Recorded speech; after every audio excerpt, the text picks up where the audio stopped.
আচ্ছা, গতদিনে আমরা এই অংশটুকু পড়েছিলাম। এই প্রথম যে 30 লাইন, এই 30 লাইন পড়েছিলাম। আজকে আমরা এই 30 লাইনের পর থেকে আমরা পড়ব। তো এখানে 30 লাইনের এই শুরুতে একটু যদি বলি, তো এটা টু এ স্কাইলার্ক স্কাইলার্ক পাখি সম্পর্কে বলছে। এবং এই স্কাইলার্ক পাখি সম্পর্কে বলতে গিয়েই কবি শেলি তিনি বলছেন পাখিকে স্পিরিটের সাথে তুলনা করছেন, বা স্পিরিট হিসাবে সম্বোধন করে তাকে ওয়েলকাম জানাচ্ছেন। এবং আহ, তিনি তার গান শুনছেন, এবং পাখিটা রয়েছে আকাশের কোনো একটা জায়গায়, এবং পাখিটা কন্টিনিউয়াসলি উড়ে উপরের দিকে উঠতেছে। এবং তাকে বলছেন যে এটা, এখানে তিনি একটা সিমিলি নিয়ে এসেছেন যে ক্লাউড অফ ফায়ার, বা আগুনের কুণ্ডলীর মতো বা আগুনের ধোঁয়ার মতো এই পাখিটা গান গাইতে তো উপরের দিকে উঠছে। তো বলছে যে দিনের মানে চকচকে আকাশে যেরকম আমরা স্টার দেখতে পাই না, ঠিক এই পাখিটাকেও আমরা আমরা জাস্ট যেমন ফিল করতে পারি যে হ্যাঁ স্টার বা চাঁদ বা এগুলো জাস্ট আকাশের কোনো এক জায়গায় রয়েছে, ঠিক এই পাখিটার ক্ষেত্রেও তাই হচ্ছে। পাখিকে দেখা যাচ্ছে না, বাট কবি ফিল করছেন যে হ্যাঁ পাখিটা রয়েছে। তো এই কথাগুলোই আর কি কবি এখানে বলছেন। এবং পাখিটা একবার পুরো গলায় আর্থ এবং এয়ার, অর্থাৎ আকাশ এবং বাতাস সবকিছু একবার ভাসিয়ে দিচ্ছে তার গানের মাধ্যমে। তো কবি এই কথাটা বলছেন। এটা বলার পরে কবি যে কথাটা বলছেন এসে যে,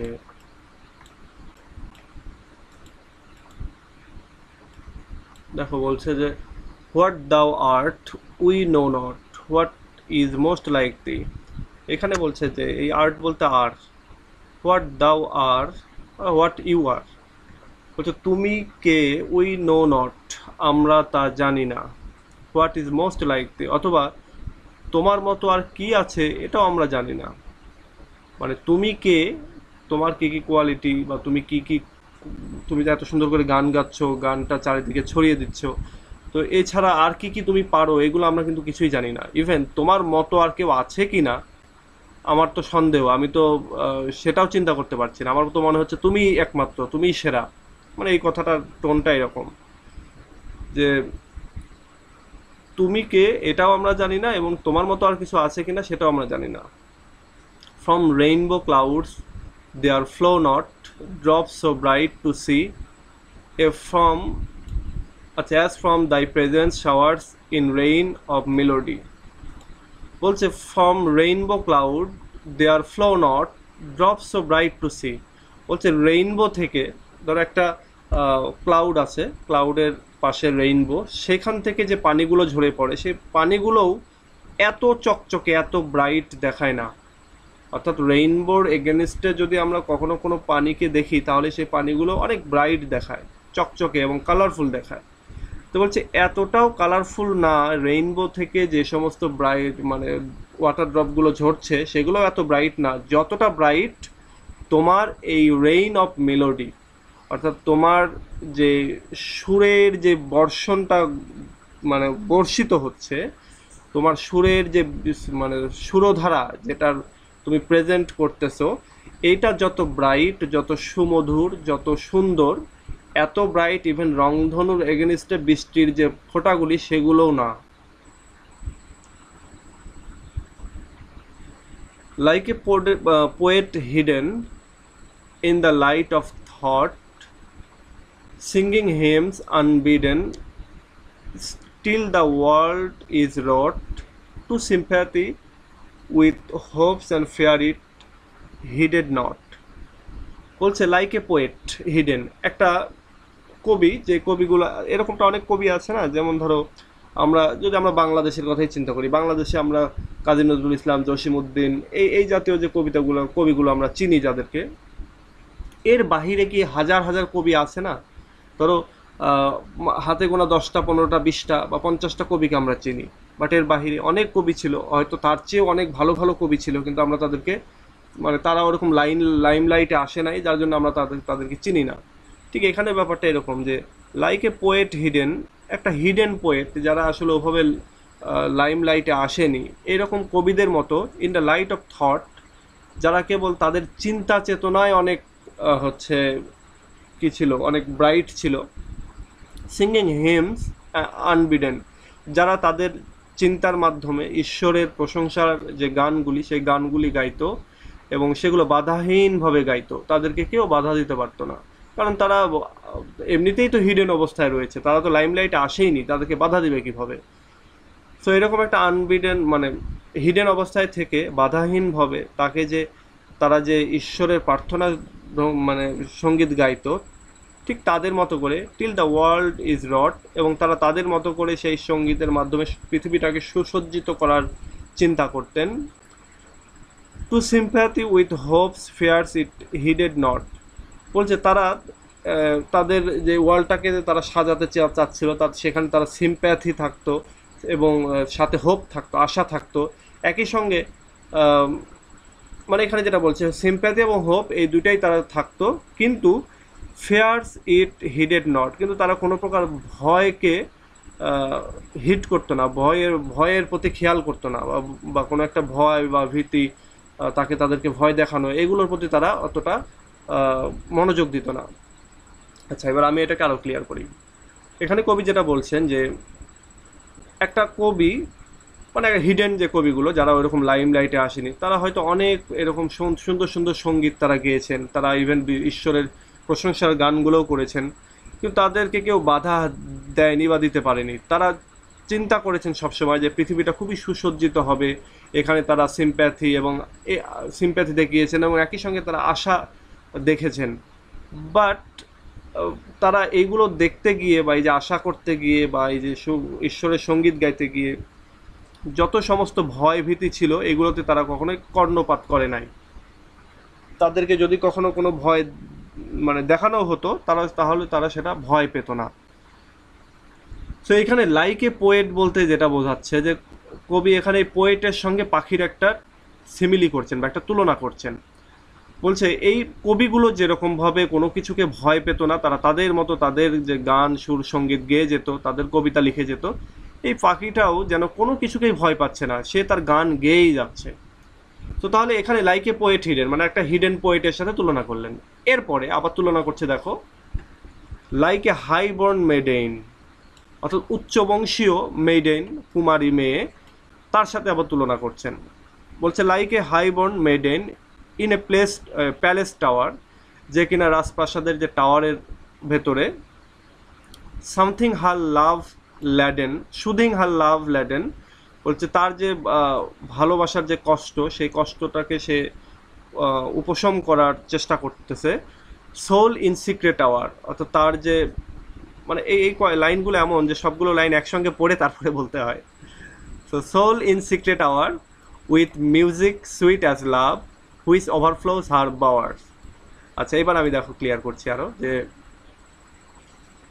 একটা কুমারী মেয়ে, উচ্চবংশীয় কুমারী মেয়ে, যে রাজপ্রাসাদের একেবারে টাওয়ারের ওপরে, বা যেটা বলা যায় যে যদি 5তলা টাওয়ার হয় তাহলে তার একেবারে চূড়ায়, বা হতে পারে মানে যেটা হয় যে তার যে থাকার রুম, এরকম একটা জায়গার কথা বলছে, যে সেরকম একটা জায়গায় সে তার ভালোবাসায় প্রচণ্ড কষ্ট পেয়েছে, লাভ ল্যাডেন অবস্থায় রয়েছে। তো এরকম একটা কষ্ট নিয়ে সে সিক্রেট আওয়ারে, অর্থাৎ সে একাকিত্বে সে মিউজিক শুনছে, ভালোবাসার মিউজিক, এবং সেই মিউজিক দিয়ে তার যে তার যে বাগান, ফুলের বাগান, সেইটাকে ওই মিউজিক দিয়ে ওভারফ্লো করে দিচ্ছে। ওই মিউজিকটা যেন তার বাগানের ভেতরে চারিদিকে এটা মানে ছড়িয়ে গিয়েছে। তাহলে এখানে ব্যাপারটা এরকম যে একটা কুমারী মেয়ে, যে হয়তো এমন হয়তো রাজবংশীয় কোনো কুমারী মেয়ে, যে কিনা ভালোবাসার দ্বারা কষ্টে আছে, বিরহের ভেতরে আছে, তো সে একাকিত্বের মানে সময়গুলোতে সে গান শুনছে, এবং সেই গানগুলো অবশ্যই সুইট অ্যাজ লাভ, অর্থাৎ মিষ্টি গান, ভালোবাসার গান, এবং সেই গানে যেটা হচ্ছে যে তার নিকুঞ্জ, তার যে বাগান, সেই বাগানটা ওভারফ্লো হয়ে যাচ্ছে। আচ্ছা, এই তিনটা ইয়েতে তোমাদের কোনো কিছু কোশ্চেন আছে? স্যার, সেকেন্ড স্ট্যান্জার till the world is wrought, শেষের দুইটা লাইন। আচ্ছা, এখানে বলছেন যে কবি মানে আগে এইটার একটু চিন্তা করো, যে কবি এখানে এই যে এখানকার যে স্কাইলার্ক যে পাখিটাকে, সেই পাখিটাকে এখানে বলছেন যে you are like a poet hidden. এটা মাথায় রেখো যে you are like a poet hidden, অর্থাৎ ইউ বলতে পাখিকে বলছেন যে তুমি একটা পোয়েট, হিডেন পোয়েটের মতো, যে পোয়েটটা কখনো লাইমলাইটে আসেনি। সো এই পোয়েটগুলা কি চেয়েছে, এই পোয়েটগুলা সুন্দর কবিতা লিখেছে, সুন্দর সুন্দর গান লিখেছে। গানগুলো হচ্ছে এই যে ঈশ্বরের যে মানে প্রশংসাধ্বনি, মানে গজল টাইপের তারা লিখেছে। তারা এগুলো লিখেই গেছে নির্ভয়ে, অকুত ভয়ে তারা এগুলো লিখেই গেছে, কোনো রকম বাধা বিপত্তিকে তারা মনোযোগ দেয়নি। Till the world is wrought to sympathy with hope, অর্থাৎ পৃথিবীটা সিম্প্যাথির মানে সাথে নিয়ে, আশা ভরসা নিয়ে যতদিন না সুসজ্জিত হয়েছে, যতদিন না সুগঠিত হয়েছে, মানুষ যতদিন শান্তির মধ্যে না এসেছে, ততদিন তারা প্রচণ্ড ভয় ভীতির মধ্যেও তারা তাদের এইগুলো লিখেই গেছে। তারা এটা লেখা তাদের থামায়নি। ঠিক এরকম একটা কবির মতো তুমিও তোমার গানটাকে গেয়েই যাচ্ছ, কোনো রকমের বাধা বিপত্তিকে তুমি তোয়াক্কা করছো না। এটা স্কাইলার্ক পাখিকে বলছেন।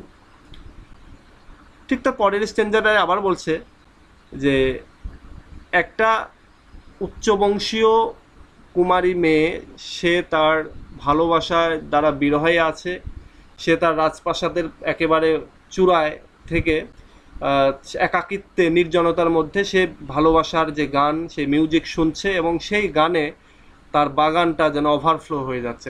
গানের ভেতরে তার মানে তার বাগানের ভেতরে গানের কথাগুলি শোনা যাচ্ছে, মিউজিকগুলো শোনা যাচ্ছে। আচ্ছা, এবার বুঝেছো? জি স্যার।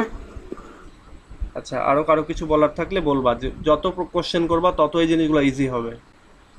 তবে এটাই স্যার, এখানে কি কুমারী মেয়েটা গান গাইছিল নাকি গান শুনছিল? এটা দুটোই হতে পারে, সে হয়তো গান গাচ্ছে, হয়তো বা সে শুনছে। তবে শুদিং হার লাভ ল্যাডেন, অর্থাৎ আহ, এটা হতে পারে। আচ্ছা দাঁড়াও, এটা প্যারাফ্রেজটা দেখে আসি তো।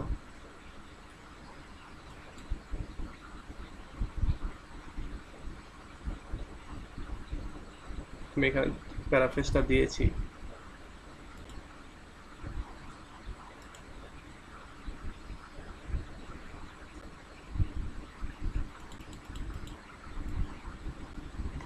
Like a highborn maiden tower next to poet compares to Skylark's princess who is imprisoned. আচ্ছা, এখানে দেখো, এখানে প্রিন্সেসের সাথে তুলনা করা হচ্ছে যাকে, হু ইজ ইমপ্রিজন, তাকে যাকে বন্দি করা রয়েছে, ইন এ লোনলি টাওয়ার, একটা মানে নির্জন একটা টাওয়ারে, ইন দ্য নাইটিঙ্গেল। এই দেখো নাইটিঙ্গেলের কথা চলে আসছে। Kids refers to a nightingale song being heard by those confined in fairy castle with windows opening on the foam of perilous seas in fairy lands forlorn. Soothing, আচ্ছা এখানে দাঁড়াও, which overflows her bowers, pictures of love lord highborn imprisoned in a tower. She sings sweet love songs, অর্থাৎ সে গান গাচ্ছে এখানে। বুঝতে পেরেছো তাই তো? জি স্যার, বুঝতে পেরেছি। আচ্ছা, এই প্যারাফ্রেজগুলো পড়বা, এগুলো কাজে দেবে।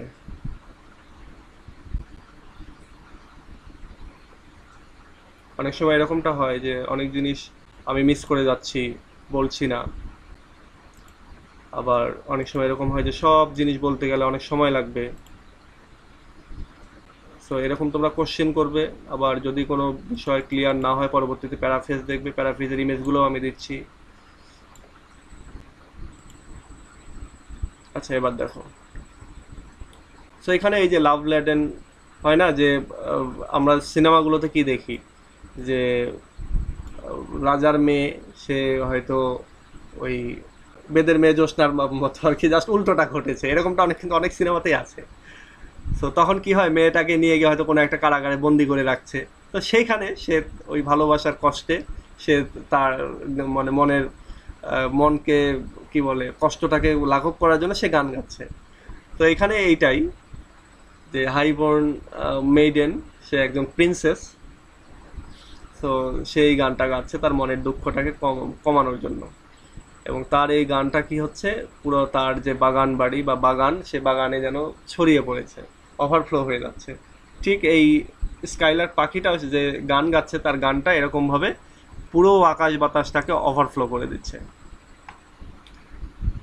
এবার দেখো, এবার আরেকটা তুলনা করছে যে like a glow worm golden in a dell of dew scattering unbeholden its aerial hue among the flowers and grass which screen it from the view. আচ্ছা, এবার দেখো এই গ্লো ওয়ার্ম বলতে জোনাকি পোকা। তো বলছে like a glow worm golden in a dell of dew. Dell of dew বলতে শিশির পড়ছে এবং এরকম পাহাড়ি উপত্যকা, বা এখানে যে ডেল বলতে গর্ত, অর্থাৎ হয় না যে পাহাড়ের গুহা বা পাহাড়ের, বা আরেকটা বিষয় হচ্ছে জঙ্গল, যেখানে ঘন জঙ্গল দেখতে রাত্রিবেলা অন্ধকার, যেখানে গর্তের মতো অন্ধকার। তো সেরকম জায়গায় জোনাকি পোকারা তাদের যে গোল্ডেন আলো, সেই আলোটা জ্বালিয়ে রাখে রাত্রিবেলা। সেটার কথাই বলছে যে like a glow worm golden in a dale of dew scattering unbeholden its aerial hue। অর্থাৎ অর্থাৎ স্কাইলার্ক পাখির কথা বলছে যে তুমি জোনাকি পোকার মতো, জোনাকি পোকা যেরকমভাবে তাদের গোল্ডেন আলোগুলোকে অন্ধকারের ভেতরে ছড়িয়ে দেয়, এবং এই পাখিগুলোকে, এই জোনাকি পোকাগুলোকে দেখা যায় না, কিন্তু এদের এরিয়াল হিউ যেটা, এদের যে রংটা, সেই রংটা শুধুমাত্র দেখা যায়, কিন্তু জোনাকি পোকাকে দেখা যায় না। তোমরা এটা রাত্রিবেলার অন্ধকারে যদি তোমরা খেয়াল করো তাহলে এটা তোমরা দেখতে পাবে। এবং এই রংটা সে ছড়িয়ে দেয় কোথায়? Among the flowers and grass, ফুল এবং ঘাসের ভেতরে, which screen it from the view, যেটা এটাকে আচ্ছাদিত করে রাখে। অর্থাৎ এই যে গ্রাস বা ফ্লাওয়ার, এইগুলো এই জোনাকি পোকাটাকে আচ্ছাদিত করে রাখে, বা জোনাকি পোকাটাকে সবার চোখ, মানে লোক চক্ষুর অন্তরালে রাখে আর কি। এবং আমরা যেটা হয় যে শুধুমাত্র ওই আলোটাকে দেখতে পাই। সো এখানে এই পাখিটাও যেটা হচ্ছে যে পাখিটাকে দেখা যাচ্ছে না, বাট পাখিটার ওই সুরটা আমাদের কাছে আসছে, আমরা ফিল করছি যে পাখিটা ওইখানে, বাট পাখিটাকে আমরা দেখতে পাচ্ছি না। স্যার, স্ক্যাটারিং আনবিহোল্ডেন ইটস এরিয়াল হু, এই দুইটা লাইন বুঝিয়ে দেন, আমি বুঝিনি। আচ্ছা, স্ক্যাটারিং আনবিহোল্ডেন অর্থাৎ না দেখা অবস্থা থেকে, অর্থাৎ লুকিয়ে থেকে স্ক্যাটারিং করছে, ছড়িয়ে দিচ্ছে। কি ছড়িয়ে দিচ্ছে? ইটস এরিয়াল হিউ, এর যে আলোটা, সে আলোটা বাতাসের মধ্যে যেন ছড়িয়ে দিচ্ছে। এরিয়াল বলতে এখানে কি ভাসমান অবস্থায় থেকে ছড়িয়ে দিচ্ছে, মানে বিষয়টা এরকম যে জোনাকি পোকা সে তো উড়ে, উড়ন্ত অবস্থায় সে তার যে আলোটা, সে আলোটাকে ছড়িয়ে দিচ্ছে, কিন্তু এটাকে দেখা যাচ্ছে না। এর কারণ হচ্ছে এই যে which screen it from the view, এই যে ফ্লাওয়ার এবং গ্রাস, এগুলো তাকে আচ্ছাদিত করে রাখছে ফ্রম দ্য ভিউ, অর্থাৎ আমাদের চোখের সামনে থেকে, আমাদের দৃষ্টি থেকে। এবং এই চোখের বাহিরে থেকে, দৃষ্টির বাহিরে থেকে সে কি করছে? জোনাকি পোকাটা সে কি করছে? তার যে এরিয়াল হিউ, তার ভেসে থেকে বা উঠতে থাকা অবস্থায় সে তার এই রংটাকে ছড়িয়ে দিচ্ছে, আলোটাকে ছড়িয়ে দিচ্ছে। মানে এখানে যে স্ক্যাটারিং বলতে ছড়িয়ে দেওয়া, আনবিহোল্ডেন বলতে না দেখা অবস্থায়, হিডেন থেকে, এটাই বলছে। বুঝতে পেরেছো এখন? জি স্যার। আচ্ছা, না পারলে আবারও বলবে যে একবার বলেছি পারলাম না, আবার, এরকম না, যতবার ইচ্ছা বলবা। স্যার, এখানে আনবিহোল্ডেন অর্থ কি? ওই যে না দেখা অবস্থা, অদেখা, না দেখা, এটা বলতে পারো, আনসিন।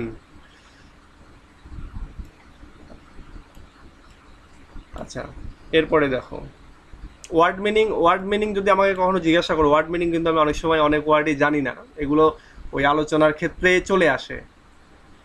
এবং এটা হয় ম্যাক্সিমামই দেখা যায় 95% বাড়ি এগুলো ঠিক হয় word meaning. So word meaning এটা যদি আমাকে কখনো ধরো, এটা আমি কিন্তু ভুল বলে ফেলতে পারি। তো এটা নিয়ে পজিটিভ থেকো তোমরা। আচ্ছা, এটা গেল। এবার গ্লো ওয়ার্মের সঙ্গে তুলনা করলো। এরপরে আমরা আসবো হচ্ছে আরও একটা জিনিসের সঙ্গে তুলনা করছেন, যে লাইক এ রোজ এমবাওয়ার্ড, বলছে তুমি একটা রোজের মতো, গোলাপের মতো, embowered in its own green leaves, অর্থাৎ সে হচ্ছে আচ্ছাদিত হয়ে থাকে বা লুকিয়ে থাকে, in its own green leave, তার হচ্ছে যে নিজস্ব যে সবুজ যে পাতাগুলি, সেগুলোর ভিতরে সে লুকিয়ে থেকে সে তার সুগন্ধিটা ছড়ায়। এমবাওয়ার্ড বলতে একই সঙ্গে লুকিয়ে থাকা, এবং আরেকটা জিনিস হচ্ছে তার সুগন্ধি, লুকিয়ে থেকে সুগন্ধি ছড়ানোটাকে বলা হচ্ছে এমবাওয়ার্ড। তো বলছে ইউ আর, অর্থাৎ স্কাইলার্ক পাখিকে বলছে, you are like a rose embowered in its own green leaves. তুমি ওই গোলাপ ফুলের মতো, যে গোলাপ ফুল হচ্ছে নিজের পত্রপল্লবের ভেতরে, গ্রিন পত্রপল্লবের ভেতরে লুকিয়ে থেকে সুগন্ধি ছড়ায়। বাই ওয়ার্ম উইন্ডস ডিফ্লাওয়ার্ড, এবং গরম যে বাতাস, সেই বাতাসে এটা ডিফ্লাওয়ার্ড হয়ে যায়, অর্থাৎ যে রোজের যে পাপড়িগুলি, সেই পাপড়িগুলো ঝরে পড়ে। Till the scent it gives makes faint with too much sweet heavy winged thieves বা থিপস। আচ্ছা, এটা ঝরে পড়ে till the scent it gives, অর্থাৎ এটা ঝরে পড়ার আগে কি কাজ করে সেটার কথা বলছে। যে এই হেভি উইং থিপস বলতে মৌমাছি মধু চুরি করে আর কি। সুইট হেভি উইং থিপস অর্থাৎ খুব শক্ত পাখাওয়ালা মিষ্টি যারা চুরি করে, তার বলতে এখানে মধু মানে মৌমাছিরা যতক্ষণ না এই ফুলের গন্ধে অজ্ঞান হয়ে যায়, ফেন্ট হয়ে যাচ্ছে, যতক্ষণ না তারা পাগল হয়ে যাচ্ছে, এবং পাগল হয়ে এসে যতক্ষণ না তারা মধু সংগ্রহ করছে, ততক্ষণ পর্যন্ত এই ফুলটা টিকে থাকে। এবং তারপরে কি হয়, যে গরম যেই উইন্ড যেটা, বা এটা বলতে পারো যে তোমরা দুপুর যখন হয়, সেই সময়টাতে এই ফুলগুলো ঝরে পড়ে।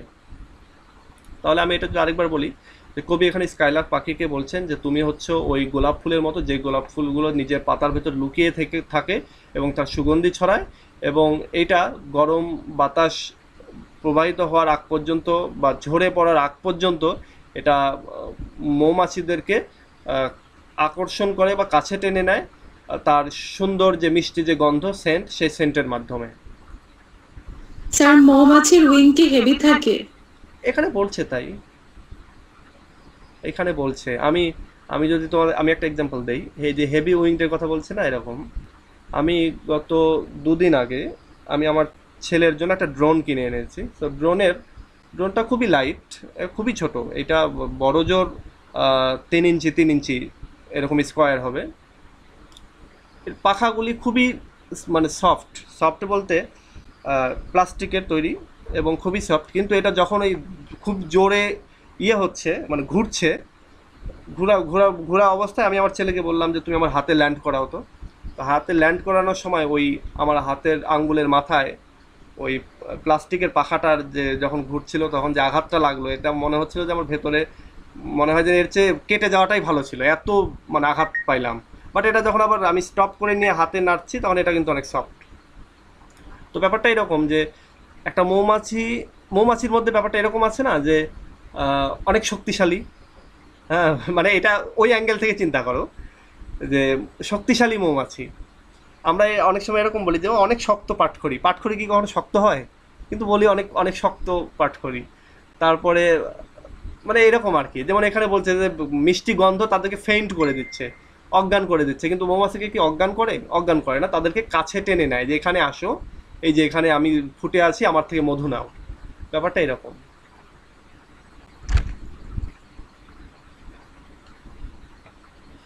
আচ্ছা, তাহলে আমরা এখানে দেখতে পেলাম, এইখানে এইগুলো কিন্তু সবই সিমিলির এক্সাম্পল। যে skylark is like a poet hidden, like a highborn maiden, like a glow worm and like a rose. So এই জিনিসগুলো কিন্তু মনে রাখতে হবে, এগুলো দিয়েই অনেক কিছু হবে।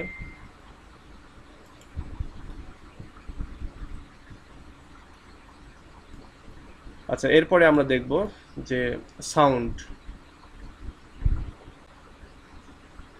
বলছে sound of vernal showers on the twinkling grass, rain awakened flowers, all that ever was, joyous and clear and fresh, thy music doth সারপ্রাস।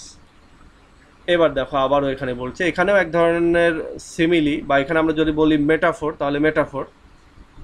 এখানে আবার কি বলছে, যে তোমার যে সাউন্ড, অর্থাৎ এই যে পাখি যে গান গাচ্ছে, সেই পাখির যে গলার যে মিষ্টি যে সাউন্ডটা, মিষ্টি যে কণ্ঠ, সেটার কথা বলছে। যে তোমার এই সাউন্ডটা সাউন্ড অফ ভার্নাল শাওয়ার্স, অর্থাৎ বসন্তকালে যে বৃষ্টিটা হয়, সেই বৃষ্টির যে আওয়াজটা, সেই আওয়াজের মতো। অন দ্য টুইঙ্কলিং গ্রাস, এবং এই টুইঙ্কেল মিটমিট করে যখন এই বসন্তকালে যে ঘাসের উপরে যখন পানির ফোঁটা পড়ে তখন ওইটা যেরকম একটু টুইঙ্ক করে, তো বলছে এরকম টুইঙ্কলিং অবস্থায় বসন্তের বৃষ্টির যে সাউন্ডটা, তোমার এই গানের শব্দটা ঠিক সেরকম। এবং এখানে গ্রাসের কথা বলে আবার বলছে গ্রাসগুলো কেমন, বা গ্রাসের যে ফুল বা এমনিতে ফ্লাওয়ারগুলো যেমন হয় সেরকম বলছে যে রেইন অ্যাওয়াকেন্ড ফ্লাওয়ার্স, অর্থাৎ খুবই ফ্রেশ, যে ফুলগুলোর উপরে কেবল বৃষ্টি পড়েছে। সো এরকম ফুলগুলোর কথা বলছে যে এরকম ফ্রেশ তোমার এই গানের যে সাউন্ড সেটা। অল দ্যাট এভার ওয়াজ, সব কিছুই ছিল, মানে এই যে গানের সাউন্ডের কথা বলছে যে সব কিছুই ছিল, জয়ওয়াস খুবই আনন্দ ঘন, ক্লিয়ার পরিষ্কার, একেবারে পরিষ্কার শোনা যাচ্ছে মানে পাখির যে কণ্ঠ সেটা, অ্যান্ড ফ্রেশ এবং খুবই সজীব। তাই মিউজিক ডোথ সারপাস, এবার বলছে তোমার মিউজিক এই সবগুলোকেই সারপাস মানে ছাড়িয়ে যায়। আমি এটাকে আরও ক্লিয়ার করি। এখানে দেখো কয়েকটা ইমেজ আমরা পাচ্ছি। একটা ইমেজ পাচ্ছি হচ্ছে বসন্তের বৃষ্টির, আরেকটা ইমেজ হচ্ছে বসন্তের বৃষ্টি হচ্ছে ঘাসের উপরে পড়ছে। এবার এখানে আরেকটা ইমেজ আছে, হচ্ছে ইমেজ না, এটা হচ্ছে সেন্সুয়াস এলিমেন্ট, সেটা হচ্ছে যে টুইঙ্কলিং যে শব্দ, টুইঙ্কেল টুইঙ্কেল যে শব্দ, সেই শব্দটা হচ্ছে বৃষ্টির দ্বারা ফুলগুলো অনেক সজীব হচ্ছে, এরকম আমরা সজীব ফ্রেশ ফ্লাওয়ার দেখতে পাচ্ছি। তো বলছে এই সব কিছুই, অর্থাৎ এই যে ভার্নাল শাওয়ার, টুইঙ্কেল গ্রাস, তারপরে রেইন ড্রপড যে ফ্লাওয়ারগুলি সেগুলো, বলছে সব কিছুই হচ্ছে খুবই আনন্দ ঘন। এগুলো এই জিনিসগুলোর দেখা বা এই জিনিসগুলো ফিল করে এগুলো খুবই জয়ওয়াস, একই সঙ্গে এগুলো খুবই ক্লিয়ার পরিষ্কার এবং একই সঙ্গে অনেক ফ্রেশ। বলছে এগুলো যতই ফ্রেশ হোক না কেন, দাই মিউজিক ডোট সারপ্লাস, তোমার মিউজিক এই সবগুলোকেই ছাড়িয়ে যায়, তোমার মিউজিকটা আরও বেশি ফ্রেশ। বলছে বসন্তের বৃষ্টি যতটা ফ্রেশ, এই গ্রাস যেটার উপরে বৃষ্টি পড়ছে সেটা যতটা ফ্রেশ, এরপরে যে ফুলের উপরে বৃষ্টির পানি পড়ছে সেটা যতটা ফ্রেশ বা জয়ওয়াস বা ক্লিয়ার, তোমার মিউজিক তার চাইতেও আরও ফ্রেশ। বুঝতে পেরেছো এটা? জি স্যার। আচ্ছা, এরপরে হচ্ছে সবচেয়ে বিখ্যাত লাইন এই কবিতাটার। কবি এবার এখানে যে কথাটা বলছে এই কথাটা কিন্তু অনেক গুরুত্বপূর্ণ, এবং এখান থেকে বেশ কয়েকটা জিনিস আছে, যেমন এইখানকার এই 4-5টা লাইন মুখস্থ রাখতে হবে যদি তোমরা কোটেশন হিসেবে ইউজ করতে চাও। তারপরে এই যে লাইকে পোয়েট হিডেন, এই অংশটুকু মুখস্থ রাখতে হবে, এগুলো কোটেশন হিসেবে ইউজ করা যাবে। এখন দেখি তাহলে এইখানে কি বলছে। কবি এবার এই পাখির কাছে চাচ্ছেন, প্রথমে প্রশংসা করে নিল, কিন্তু এই এতক্ষণ ধরে আমরা প্রথম থেকে এতক্ষণ পর্যন্ত যেটা আমরা জানলাম সেটা হচ্ছে কবি এই পাখিটার প্রশংসা করলো। এবার প্রশংসা করার পরে কি হয়, চাইতে হবে। চাওয়ার আগে বলতে পারো এটাকে ওই যে কি বলে, এটা ওই যে সরকারি অফিসগুলোতে দিতে হয় স্মারকলিপি দেওয়ার আগে কি যেন একটা ইয়ে দেয়। সো সেই জিনিসটা মনে করো দিল প্রশংসা। এবার চাচ্ছে যে টিচ আস, আমাদেরকে শিক্ষা দাও, স্পিরিট অর বার্ড, তুমি স্পিরিট হও আর পাখি হও, যেই হও না কেন তুমি আমাদেরকে শিক্ষা দাও। কি শিক্ষা? হোয়াট সুইট থটস আর ডাইন, বলছে তোমার যে চিন্তাভাবনা, মিষ্টি যে চিন্তাভাবনা, সুন্দর যে চিন্তাভাবনা, সেই চিন্তাভাবনাগুলো আমাদেরকে শিক্ষা দাও। I have never hard praise of love or wine, আমি কখনোই শুনিনি ভালোবাসার যে প্রশংসা, অর্থাৎ প্রেমিক বা প্রেমিকার যে প্রশংসা করা হয় অথবা মদের যে প্রশংসা করা হয়, সেই প্রশংসাগুলোও that panted forth a flood of rapture so divine, তো সেইগুলো প্রকাশ করে বা সেগুলো এক্সপ্রেস করে এ ফ্লাড অফ র্যাপচার, অর্থাৎ আনন্দের বন্যা, সো ডিভাইন, অর্থাৎ সো ডিভাইন করে, মানে খুবই স্বর্গীয় খুবই পবিত্র ওয়েতে এগুলো এক্সপ্রেস করে। তো আমি এরকমটাও কখনো শুনি নাই। আচ্ছা, আমি এটা ক্লিয়ার করি। সাধারণত যেটা হয় যে পৃথিবীতে আমরা যদি চিন্তা করি গানগুলোর কথা, তাহলে সবচেয়ে মিষ্টি মধুর গান হচ্ছে ভালোবাসার যে গানগুলি সেগুলো, সেটা দুঃখেরও হতে পারে খুশিরও হতে পারে। আবার ওয়েস্টার্ন কান্ট্রিগুলোতে মদ বা ওয়াইনের একটা আলাদা প্লেস রয়েছে, আভিজাত্য মানে সেখানে ওয়াইন থাকতে হবে। সো এখানে একই সঙ্গে লাভ সেটা এবং একই সঙ্গে ওয়াইন, এই দুইটার যে প্রশংসা করার যে সঙ্গীতগুলি বা প্রশংসার যে বাণীগুলি সেগুলো অনেক মিষ্টি মধুর। তো কবি এখানে সেটার কথাই বলছেন যে কবি এখানে এই পাখির কাছে তিনি বলছেন যে তুমি আমাকে শিক্ষা দাও, তুমি আমাকে শেখাও, তুমি পাখি হও আর স্পিরিট হও, তোমার যে ভেতরের চিন্তাভাবনাগুলি সেই চিন্তাভাবনাগুলিকে আমাকে শিক্ষা দাও, তোমার সুইট চিন্তাভাবনাগুলি। আমি এতটা মধুর শুনি নাই, অর্থাৎ তোমার যে চিন্তাভাবনাগুলি, তোমার যে গান যেরকমটা, আমি এতটা মধুর শুনি নাই। ইভেন আমি মধুর শুনি নাই হচ্ছে এত মিষ্টি মধুর কোনো ভালোবাসার গানও শুনি নাই, অথবা কোনো মদের যে প্রশংসা করা হয় সেই প্রশংসাটাও এত মধুর না। এবং এটার কথাই বলছে যে দ্যাট দ্যাট বলতে এই ওয়াইন বা এই গানের লাভের যে বিষয়টা সেটার কথা বলছে। দ্যাট প্যান্টেড ফোর্থ, যেটা এক্সপ্রেস করে flood of rapture so divine, হচ্ছে খুবই পিওর, খাঁটি আনন্দের যে বন্যা যেগুলো এক্সপ্রেস করে বা যেগুলো ছড়িয়ে দেয়, বিশেষ করে লাভ এবং ওয়াইনের যে প্রশংসা করে যে গানগুলো গাওয়া হয়, সেই গানগুলো এত যে মিষ্টি মধুর হয় আমার তা জানা নেই। যতটা মিষ্টি মধুর গান তোমার গান, এবং তোমার চিন্তাভাবনা, যে চিন্তাভাবনা থেকে তোমার এই গানগুলো বের হচ্ছে, সেই গানগুলো বা সেই চিন্তাভাবনা যতটা মধুর, এতটা মধুর আমি আর কোনো কিছুই শুনি না। ইভেন লাভ এবং ওয়াইন নিয়ে যে প্রশংসার গানগুলি হয় সেগুলো এত মধুর না। সো তুমি এই গানগুলি, এই তোমার এই সুইট চিন্তাভাবনাগুলি আমাকে শেখাও। টিচার্স বলতে আমাদেরকে শেখাও, মানব জাতিকে শেখাও। এটা বুঝতে পেরেছো? জি স্যার, বুঝতে পেরেছি। আচ্ছা, তোমরা মাঝে মাঝে কথা বইলো। অনেকে আছো একেবারেই কথা বলো না, মাঝে মাঝে একটু করে বইলো কথা। আচ্ছা, এখানে টিচার্স দিয়ে গেল, কবি প্রথমে প্রশংসা করলেন 60 লাইন পর্যন্ত, এবার 61 থেকে 65 লাইন পর্যন্ত তিনি চাইলেন। এরপরে আরও কিছু বিষয়ে তিনি বলবেন, যেমন এখানে বলছেন যে কোরাস অফ হিমেন্টিয়া, এখানে আছে, এটার ইয়ে বোঝা যাচ্ছে না স্পষ্ট।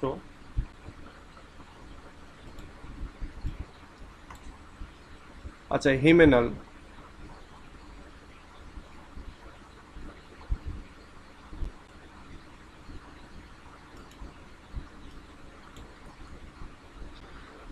বলছে chorus হিমেনাল or triumphal chant massed with thine would be all but an empty vaunt, a thing wherein we feel there is some hidden want. আচ্ছা, আমরা এখানে এবার বলি, আমরা তো এখন যেটা হয় যে বিয়ের সময় কিন্তু এখন ওই আগের গানগুলো কিন্তু আর গাওয়া হয় না। গ্রামের যে বিয়েগুলি সেগুলোতে কিন্তু গ্রামের মুরব্বীরা এক ধরনের গান গায়। আবার এখন তো হয় যেটা, এখন তো এগুলো ইয়ে হয়, কি বলে, হলুদের গান, তারপরে আরও সব যে গানগুলি বক্স, বড় বড় বক্সগুলোতে দিয়ে গান গাওয়া হয়, হিন্দি গান বা বিভিন্ন ইয়ের গানগুলি। বাট অনেক আগে, ইভেন তোমরা যদি এটা খেয়াল, আমি এটা এক্সপেরিয়েন্স করেছি। আমাদের বাড়ি যেহেতু গ্রামে ছিল, গ্রামে, যার জন্য এখন আর হয় না, বাট আজ থেকে 20 বছর আগে এটা শুনেছি আমরা, যে হয়তো প্রতিবেশী বা আমাদের চাচা বা বা ফুপু যাদের বিয়ে হতো, তো বিয়েতে প্রতিবেশীরা এসে এক ধরনের গান গাইতো। সেই গানগুলো মানে ওই সময়ে, তখন তো আর এইসব ছিল না, এইসব মিউজিকগুলি সিডির আগে আর কি, 2000 সাল বা 2000 সালের আগে, তখন তো সিডিও ছিল না, ভিসিআর ছিল। তোমরা যারা এক্সপিরিয়েন্স করেছো তোমরা জানো। সো ওই সময়টাতে এইসব বক্স টক যেহেতু বাজানো ছিল না, তখন তারা গান গাইতো, এবং তারা এই গানের মাধ্যমেই বিয়ে বাড়িটাকে একেবারে জমজমাট করে রাখতো, যে কয়দিন ধরে বিয়ে হয় আর কি। সো এখানে সেই কথাটা বলছে যে কোরাস হিমেনাল, অর্থাৎ এখানে বিবাহের যে সমবেত যে সঙ্গীত, সেই সঙ্গীতটা, এবং একই সঙ্গে প্রার্থনা সঙ্গীত যেটা হয়, সেই সমস্ত সঙ্গীতগুলো সাধারণত কোরাস ওয়েতে মানে গাওয়া হয়। কোরাস বলতে সমবেত সঙ্গীত, অনেকজন মিলে। এটা তোমরা তোমাদের যখন আমি ইয়ে পড়াবো, ড্রামা পড়াবো, ইন্ট্রোডাকশন টু ড্রামা, সেই ড্রামা পড়াতে গিয়ে আমরা ইডিপাস রেস্ক পড়তে গিয়ে আমরা কোরাস সম্পর্কে জানবো, যে কোরাস কাকে বলে।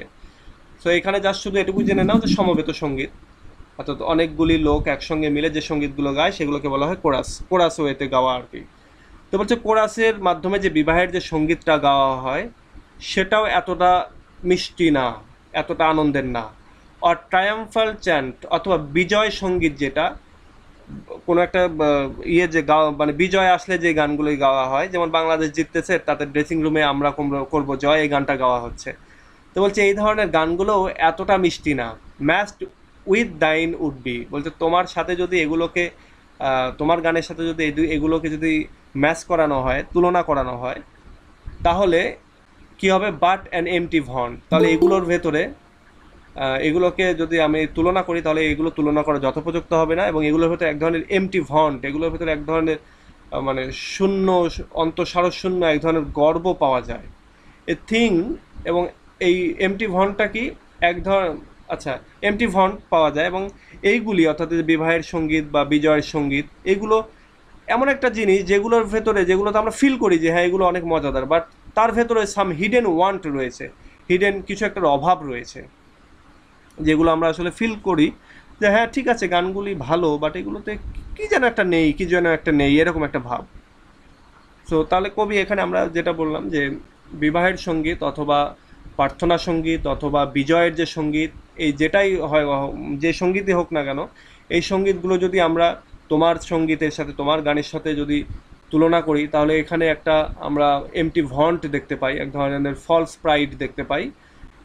এবং আরেকটা জিনিস আমরা এখানে ফিল করি, সেটা হচ্ছে যে এই গানগুলি যতই ভালো হোক না কেন, এগুলোর ভেতরে একটা অভাব রয়েছে, কিছু একটা অভাব রয়েছে।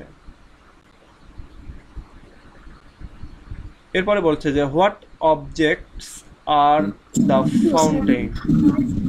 Match with sir hmm, sir sir match এই পর্যন্ত স্টপ দিলে ভালো হয়, স্যার নেক্সট ক্লাসে বাকিটা শেষ করেন।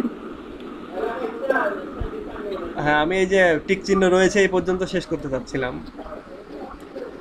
স্যার ঠিক চিহ্ন আছে কত লাইন পর্যন্ত? এই যে পরে, এই পরের স্টেঞ্জাটাই 75। আচ্ছা ঠিক আছে স্যার, শেষ করেন তাহলে, সমস্যা নেই। আচ্ছা, আমি এইটা দিয়ে শেষ করি। এবার বলছে যে what objects are the fountain of thy happy strain, what field or waves or mountains, what shape of sky or plain, what love of thine own kind, what ignorance of pain। এবার বলছে যে আচ্ছা তুমি যে এত মিষ্টি মধুর গান গাচ্ছ, এই গানটার উৎস কি, কোন অবজেক্ট আর দ্য ফাউন্টেন্স, বলছে হোয়াট অবজেক্টস আর দ্য ফাউন্টেন্স, তোমার যে এই যে সুরধারা বা এই যে সঙ্গীতের যে ধারা, এটার উৎসটা কই। ফাউন্টেন্স অফ দ্য হ্যাপি স্ট্রেইন, বলছে তোমার যে সুরের ধারা বা সঙ্গীত, এইটার উৎসটা কোনটা। হোয়াট ফিল্ড, কোন মাঠ থেকে তোমার এই সঙ্গীতটা আসছে, বা কোন মাঠে তুমি সঙ্গীতটা পেয়েছো, সুরটা পেয়েছো। হোয়াট ওয়েভস, কোন ঢেউ, সমুদ্রের কোন ঢেউ এর ভেতরে তুমি এটা পেয়েছো। অথবা কোন মাউন্টেইনটা হচ্ছে, কোন পর্বতমালা তোমার এই সঙ্গীতের উৎস। What shapes of sky or plain, আকাশের অথবা প্লেইন বলতে পৃথিবী বা সমতল ভূমি। তো বলছে এইটার কোন আকার বা কোন শেপ বা কোন আকৃতি থেকে তোমার এই সুরটা বা এই সঙ্গীতটা তুমি পেয়েছো। What love of thine own kind, তোমার ভেতরে কোন ভালোবাসার গান বা কোন ভালোবাসা রয়েছে, কোন ধরনের ভালোবাসা তোমার ভেতরে রয়েছে যেটা থেকে তোমার এত মিষ্টি মধুর গান বেরিয়ে আসছে। হোয়াট ইগনোরেন্স অফ পেইন, অথবা কোন ধরনের যন্ত্রণা থেকে, অজ্ঞতার যন্ত্রণা, আচ্ছা ইগনোরেন্স অফ পেইন বলতে যন্ত্রণার ইগনোরেন্স, অর্থাৎ না বলা যন্ত্রণা, যেটাকে বলা হয় আনএক্সপ্রেসড যে পেইনগুলি, সেটার কথা বলছে। যে কোন ধরনের আনএক্সপ্রেসড পেইন থেকে তুমি এই গানটা গাচ্ছ, বা এটা তুমি কিভাবে এটা এই গান গাওয়ার শক্তিটা বা এত মিষ্টি মধুর সঙ্গীতটা তুমি পাচ্ছ কোথা থেকে, এটার কথাই এখানে বলছে। আচ্ছা, এবার এই 75 লাইন পর্যন্ত আরো কয়টা আছে আর কি, ও আচ্ছা এরপরে সামনে দিনে শেষ হয়ে যাবে। আচ্ছা একটু বলো এই পর্যন্ত, এই যে আমরা 30 লাইন থেকে 75 লাইন পর্যন্ত যেটা আলোচনা করলাম, 45 লাইন, এই 45 লাইনের ভেতরে তোমাদের কোথাও কোনো কোশ্চেন আছে কিনা? স্যার কোন লাইনগুলো স্যার কোটেশন হিসেবে ইউজ করবো স্যার একটু বলে দেন। কোটেশন হিসেবে এখানে প্রাসঙ্গিকভাবে সব লাইনই ইউজ করতে পারবা। যেমন ধরো তুমি হয়তো কোশ্চেনটা যদি এরকম হয় যে কোশ্চেনে কোথাও গিয়ে তোমাকে উল্লেখ করতে হয় যে কবি এখানে সিমিলি টেনেছেন বা কবি এখানে তুলনা করেছেন, তো তখন তোমাকে এইগুলোর মধ্যে সবগুলো যে কোনো একটা তুমি করতে পারো। তবে এইটা একটু ইজি, বা এইগুলোর ভেতর যেটা ইজি হবে সেটা তুমি ইউজ করবে। তো আমি সবসময়ের জন্য বলি যে এইটা, এই যে এখানে দেখো দাগ দেওয়া আছে, আমরা ইভেন আমি যখন পড়েছি তখন এটাই মুখস্থ করেছিলাম, তো যার জন্য এখানে আমি মার্ক করে রেখেছি যে এটা আমি মুখস্থ করব। এরপরে দেখো সবচেয়ে গুরুত্বপূর্ণ যে লাইনটা হচ্ছে এইখানকার এই যে নিচের এইটা, teach us spirit or bird. এই লাইনগুলো অনেক সময় বিভিন্ন চাকরির পরীক্ষায় এক্সপ্লেইন করতে দিয়ে দেয়, সো এই লাইনগুলো তোমরা পড়তে পারো। এগুলো হচ্ছে শেলির সম্পর্কে যদি কখনো কোনো কোশ্চেন আসে তাহলে এই লাইনগুলো তোমাদেরকে লিখতে হবে, মানে পরবর্তীতে কম্পিটিটিভ যে এক্সামগুলি হবে সেগুলোতে। তারপরে এইদিকে আরও আছে কি না, এদিকে তো শুরুর যে 5 লাইন এটা তো তোমরা ইউজ করতেই পারো। তবে এখানে এই কবিতায় মেবি 3টা পর্যায়ে রয়েছে। প্রথম পর্যায়ে কবি পাখিটাকে করেছেন, কি বলে এটাকে, প্রশংসা করেছেন। এরপরে দ্বিতীয় পর্যায়ে হচ্ছে যে এখানকার এই 4-5 লাইন এবার তিনি পাখিটার কাছে চেয়েছেন, প্রশংসা করার পরে চেয়েছেন। এরপরে চাওয়ার পরে তিনি তার অন্যান্য আরও যে অংশ সেই অংশগুলো এখানে বলছেন। এখানে দেখো আরেকটা জিনিস আছে, এই যে এই লাইনটা খুবই বিখ্যাত লাইন। এখানে দেখো একটা কথা আছে, our sweetest songs are those that tell of saddest heart. খুবই বিখ্যাত লাইন এটা। তুমি তোমার লাইফে যত চাকরির পরীক্ষা দিবে, তুমি যত ইংলিশ লিটারেচার পড়তেছো, অনেক জায়গায় গিয়ে এটা বলতে হবে। এটা তোমাকে মানে শেলির কথা আসলেই তোমাকে এটা লিখতে হবে, এই লাইনটা অন্তত, our sweetest songs are those that tell of saddest heart. তো এটা কি, এটা সামনের দিন এক্সপ্লেইন করব, আজকে এক্সপ্লেইন করে দিলে মজা নষ্ট হয়ে যাবে। তারপরে এই যে এখানকার এইগুলোও অনেক ইম্পর্টেন্ট। এটা স্যার আপনার মানে মার্ক করা লাইনগুলো কোটেশন হিসেবে ইউজ করতে পারবো, এটাই তো? করতে পারো। আমরা আমাদের সময়টাতে আমরা যে কোশ্চেনগুলো পড়তাম সেগুলো 20 মার্ক করে থাকতো। তো আমরা 4টা 20 মার্কের কোশ্চেন লিখতাম, লিখে 80 মার্ক, এবং 20 মার্ক থাকতো, বাকি 20 মার্ক থাকতো হচ্ছে 4টা আমাদেরকে এক্সপ্লেনেশন লিখতে হতো। সো এইগুলো আমরা অনেক সময় এক্সপ্লেনেশনের জন্য দাগিয়ে রাখতাম যে কোন গুলো বেশি ইম্পর্টেন্ট বা কোনগুলো আমাদেরকে এক্সপ্লেইন করা লাগতে পারে পরীক্ষার খাতায়। তো যেমন এই যে এই একটা লাইনই হচ্ছে একটা এক্সপ্লেনেশন আসতো, এটা আমরা এই যে মার্ক করে রেখেছি। তারপর অনেক জিনিস আমরা অনেকগুলো মুখস্থ রাখতাম, যেমন এটা একই সঙ্গে আমরা আমাদের পরীক্ষাগুলো খাতাগুলো তো লিখতে হতো ব্রড কোশ্চেনের ভেতরে কোটেশন হিসেবে, সো এগুলোও দিতাম।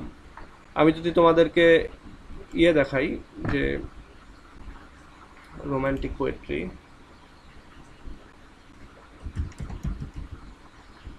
এটা থেকে আমরা এবার কোন কোশ্চেনটা দিয়েছি এটা একটু দেখে আসি।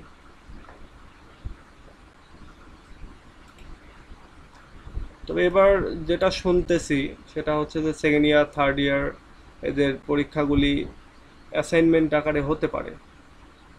সো এটা হলে লস, পরীক্ষা হওয়াটাই ভালো। দেখো এখানে দেখতে পাচ্ছ, জুম করে দিই। জি স্যার। আচ্ছা দেখো এখানে যে discuss Shelley's use of imagery in 2A Skylark. 2A স্কাইলার্কের ভিতরে স্ক্রিনটা শেয়ার হয়নি স্যার। ও আচ্ছা, এটা বইটা দেখা যাচ্ছে এখনো। জি স্যার, জি স্যার, বইটা দেখা যাচ্ছে। আচ্ছা এবার দেখতে পাচ্ছ? জি স্যার, এবার দেখা যাচ্ছে। আচ্ছা, এখানে এই গুগল মিট দিয়ে করার হচ্ছে যে পার্টিকুলার একটা ট্যাব এটাকে করা যায়, মানে শেয়ার করা যায়। তো এতক্ষণ তোমাদেরকে ফেসবুক আমি শেয়ার রেখেছিলাম, এবার এটাতে নিয়ে আসলাম। আবার ফেসবুকে গেলে আবার তখন ফেসবুক শেয়ার করা যাবে। তো এটা একটা চমৎকার দিক আর কি। আচ্ছা এই যে দেখো যে discuss Shelley's use of imagery in 2A skylark. স্কাইলার্কের ভেতরে শেলি যত ইমেজারি ইউজ করেছেন, ইমেজারি হচ্ছে অনেকগুলো ইমেজের কালেকটিভ মানে একটা অংশ। সো ইমেজারির ভেতরে অনেক ইমেজ থাকতে পারে। তো এখানে যেমন আমরা ওই যে ওখানে দেখলাম যে মানে গ্লো ওয়ার্ম অর্থাৎ জোনাকি, তারপরে আমরা মৌমাছি, তারপরে ওই যে লাভ ল্যাডেন হচ্ছে প্রিন্সেস, হাইবর্ন, মেইড, এরকম যত পিকচারগুলি আছে এই সব কিছু এক একটা ইমেজ। তো এটা নিয়েই একটা খুব ব্রড কোশ্চেন, চিন্তা করো তাহলে কত ইমেজারি এখানে রয়েছে। তো সেগুলো নিয়ে এটা লিখতে হবে। এরপরে দেখো যে শেলির আর দেয়নি মনে হয়,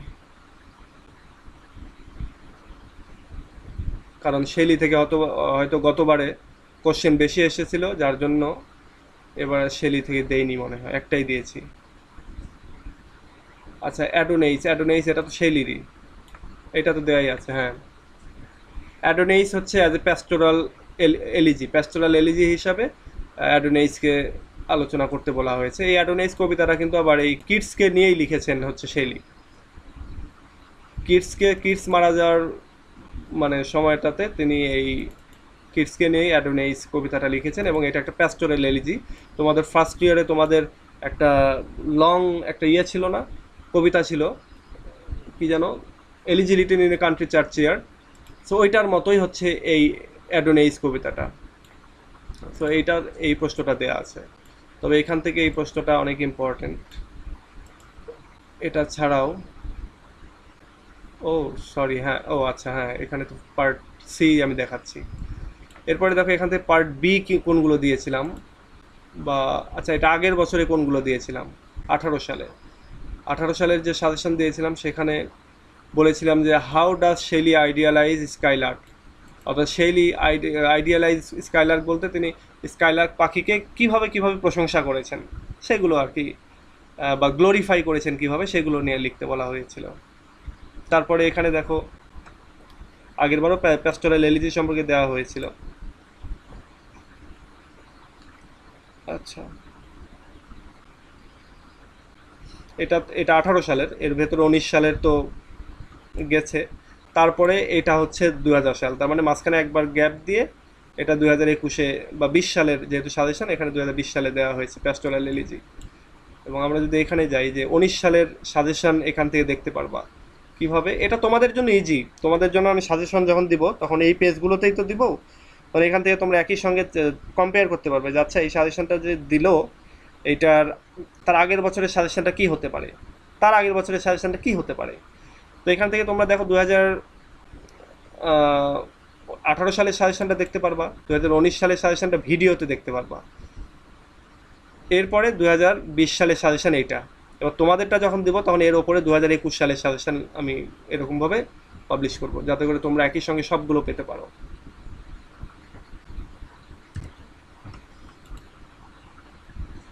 দেখো, আর কিসের সাজেশন দরকার বা কোনো কিছু দেখার দরকার হলে তোমরা এখান থেকে সার্চ করে দেখতে পারো। এটা তো যখন তোমরা মোবাইলে ভিউ করো তখন এটা কিন্তু নিচের দিকে থাকে, এই সার্চ অপশানটা নিচের দিকে থাকে, তো তোমরা এটা একটু খেয়ালে রেখো। যেমন আমরা যদি এখন এটাকে মোবাইল ভিউতে দেখতে চাই,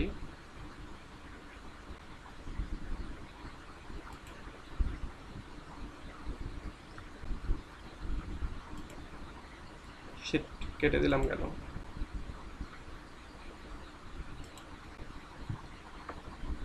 দেখো আমি যখন এটাকে মোবাইল ভিউতে দেখছি, এখানে তো মেনু কি কি আছে এখানে আছে, এরপরে তোমরা দেখতে পাচ্ছ তো, তাই তো?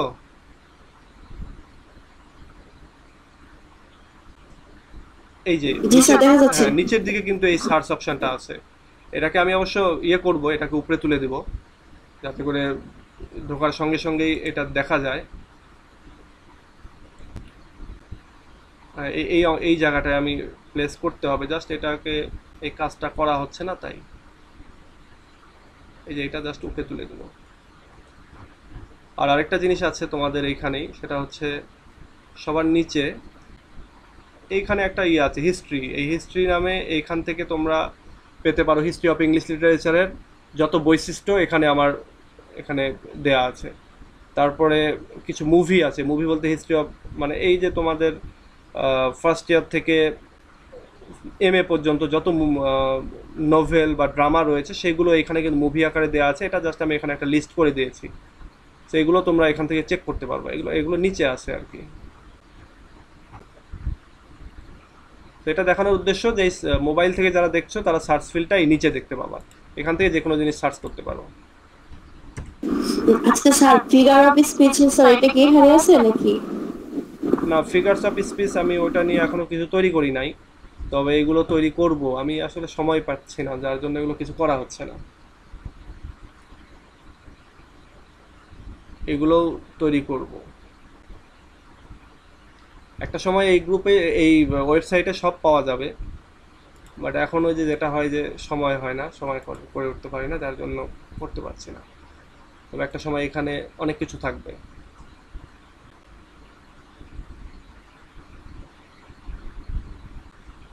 সব কিছুর সাজেশন আছে এখানে।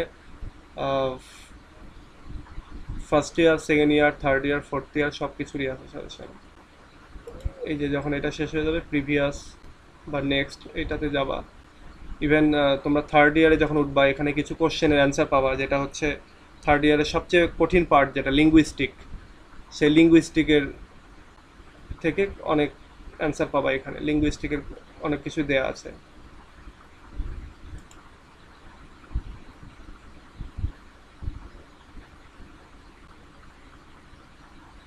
আচ্ছা, সো ঠিক আছে, আজকে এ পর্যন্তই। আশা করি তোমরা আজকের ক্লাসটা বুঝতে পেরেছো। আমরা নেক্সট দিনে আবার ক্লাস করব। আর আজকে এ পর্যন্তই। আজকে অনেকটা খারাপ লাগার একটা দিন, বাংলাদেশ হেরে গেছে। সাকিবের এক ওভারে 5টা 6 মেরেছে, এটাতেই বাংলাদেশ হারলো, নইলে হারতো না। যাই হোক, সো ঠিক আছে, তোমাদের আর কোনো কোশ্চেন থাকলে করতে পারো, আর নইলে আমি বের হয়ে যাচ্ছি। স্যার ফার্স্ট ইয়ারের এক্সাম কি অ্যাসাইনমেন্ট আকারে হবে? হতে পারে। আমি ফেসবুকেই দেখতেছিলাম জাতীয় বিশ্ববিদ্যালয়ের কোনো একটা গ্রুপে, যে ইভেন আমি সেদিন পত্রিকাতেও দেখছিলাম যে জাতীয় বিশ্ববিদ্যালয়ের এক কর্মকর্তা বলছিলেন যে অ্যাসাইনমেন্ট আকারে নেওয়া হতে পারে। এখন বিষয়টা হচ্ছে, যদি ইউনিভার্সিটি বা শিক্ষা প্রতিষ্ঠানগুলো খুলতে চায় তাহলে একটা ম্যাস টিকাদান কর্মসূচি চালাতে হবে। তো টিকাদান কর্মসূচি যতই বলুক এতটা চালাতে পারবে না, কারণ বর্তমানে বাংলাদেশে 2 কোটির মতো টিকা এসেছে। 2 কোটি টিকা আসা মানে সেটা দিতে পারবে 1 কোটি লোককে, কারণ ফার্স্ট ডোজ সেকেন্ড ডোজ আছে। আর একটা বিষয় হচ্ছে, বলা হচ্ছে যে 21 কোটি টিকা। তো 21 কোটি টিকা বাংলাদেশ পাবে হচ্ছে নেক্সট 2 বছরে। এটা এমন না যে অলরেডি চলে এসেছে বা আগামী 1 মাস 2 মাসের মধ্যে পাবে, ব্যাপারটা এরকম না। নেক্সট 2 বছরে ধাপে ধাপে ধাপে ধাপে এগুলো পাবে 21 কোটি। হয়তো টোটাল 21 কোটি দিয়ে তোমার কত 10 কোটি লোককে ধরো দিবে, টিকা দিবে। তো 10 কোটি লোককে টিকা দিতে 2 বছর লাগবে। আর এখানে তোমরা জানো যে বয়স্ক যারা, তাদেরকে তো যেহেতু প্রাধান্য দেওয়া হচ্ছে। সো আরেকটা বিষয়, যদি শিশুদের যদি খুলতে চায় স্কুল লেভেলটা, তাহলে তাদেরকে টিকা দিতে হবে। সো বয়স্ক আর এরাই তো সব নিয়ে নিচ্ছে, বা আমরা পেতে গেলেও কিন্তু সবাই পাবো না, সবাইকে দিতে পারবে না, বা দিতে গেলেও দেরি হবে। তার মানে কি আরো 2 বছর শিক্ষা প্রতিষ্ঠান অফ থাকবে? না, তার মানে এটা না যে 2 বছর অফ থাকবে, এর ভেতরে তো কম বেশি করবেই। হয়তো এমন না, দেখা যাচ্ছে যে 50% স্টুডেন্টদেরকে দিল, বা একটু হয়তো শারীরিক সক্ষমতা যাদের কম, রোগ প্রতিরোধ ক্ষমতা কম বলে মনে হচ্ছে, তাদেরকে হয়তো দিল, বা যারা একটু অসুখে ভুগছে এদেরকে দিল, এরকমটা হতে পারে। বিভিন্ন রকমই হতে পারে, কি হবে এটা তো বলা যাচ্ছে না। আচ্ছা, সো ঠিক আছে, আজকে এ পর্যন্তই। আমরা নেক্সট ক্লাসে আবার কথা বলবো। আর তোমাদের যদি কোনো কোশ্চেন থাকে তোমরা এই গ্রুপেও জানাতে পারো। আমাদের যে পাবলিক গ্রুপটা আছে, যেখানে 44-45 হাজার স্টুডেন্ট তোমরা রয়েছো, সেখানেও তোমরা তোমাদের যে কোনো মতামত, আমাদের লাইভ ক্লাস নিয়ে যে কোনো মতামত ওইখানে তোমরা জানাতে পারো। আর যে কোনো ধরনের ক্রিটিসাইজ আর কি, তোমরা সেটা সেখানে করতে পারো। লাইভ ক্লাসের এই সমস্যা, এটা করলে ভালো হয়, ওটা করলে ভালো হয়, এটা এই গ্রুপেও তোমরা বলতে পারো। যেটাতে তোমাদের ভালো হবে সেটাই আমি করার চেষ্টা করবো। আর আরেকটা জিনিস, আমি যেহেতু কোনো প্রফেশনাল টিচার না, যার জন্য টিচার হয়ে পড়াতে হবে এইটাতে আমি একমত না। আমি স্টুডেন্ট হিসাবে স্টুডেন্টদের পার্সপেক্টিভ থেকে পড়ানোর চেষ্টা করি, বা সেটাই একটা স্টুডেন্টের কোন জায়গাগুলোতে সমস্যা থাকতে পারে আমি সেই জায়গাগুলোতে হিট করার চেষ্টা করছি। তো তোমাদের যদি তারপরেও মনে হয় যে এই জায়গাটা আরেকটু এইভাবে বললে বা এইভাবে ক্লাসটা নিলে ভালো হয়, তোমরা সেটা তোমাদের মতামতটা জানাতে পারো। আর আমি যেটা নিচ্ছি এটাই বেস্ট ওয়ে হচ্ছে অনলাইনের ক্ষেত্রে আর কি। ইভেন যদি ডিরেক্ট হয়তো সামনাসামনি যদি প্রাইভেট পড়ার ক্ষেত্রে হয়, তাও এটাই বেস্ট ওয়ে। কি জন্য আমরা আমাদের সময়টাতে আমরা এভাবেই পড়েছি, এবং আমরা দেখেছি যে এইভাবেই, ইভেন আমরা যে প্রাইভেটের ব্যাচ করতাম 10-15 জন একসঙ্গে, সেখান থেকে এই ডিপার্টমেন্টে দেখা যাচ্ছে 1 থেকে 5-7 পর্যন্ত আমরাই থাকতাম। সো এই দিক দিয়ে আমি যেটা বলতে পারি যে এটাই বেস্ট ওয়ে। সো ঠিক আছে, আজকে এ পর্যন্তই। তোমরা ভালো থেকো সবাই, আল্লাহ হাফেজ।